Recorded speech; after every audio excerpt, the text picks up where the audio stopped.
according to the scripture, Sarah had already gone through the change of life. And for this promise to be made that she's going to have a baby after this time, it's almost as supernatural as the virgin birth that would bring forth the promised seed that God's telling Abraham about right here. Imagine Abraham saying to his friends, oh yeah, Sarah and I are going to have a baby. They say, yeah, sure, right. And I imagine when Abraham and Sarah left, the people said, you know, I think Abraham's going senile. He may even have a touch of Alzheimer's here. To think that this would be so. So why does God do things like this?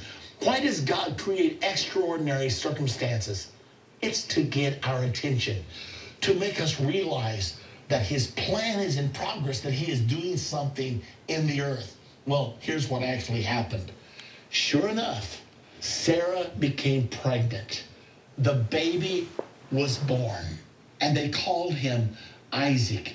Abraham and Sarah, there was no doubt in their mind, this is a special child. And the whole neighborhood, everyone that knew Abraham and Sarah, said, oh, this is incredible. What is going on here? Maybe there is something to this Abraham when he said God's given him a promised land and God has given him a promised seed. Is God working his plan in the earth? Well, we're going to find out as we go along that that is exactly the case. Well, everything was wonderful now. Abraham had his son he had dreamed of all of his life. I'm sure that they spent time together. They undoubtedly hunted together. They farmed together.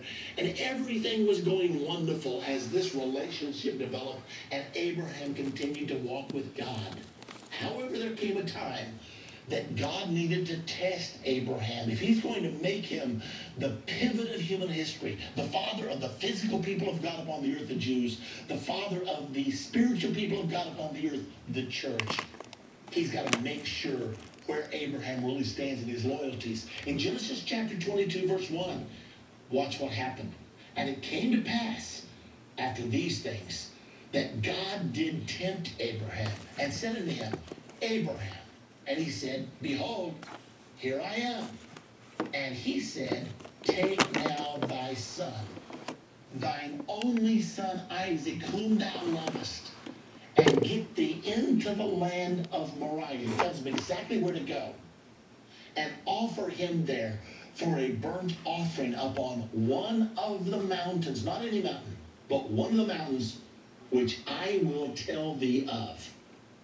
Whoa, what a test. God did tempt Abraham. That means he tested him. I want you to take the joy of your life, your long-awaited promise. I want to know.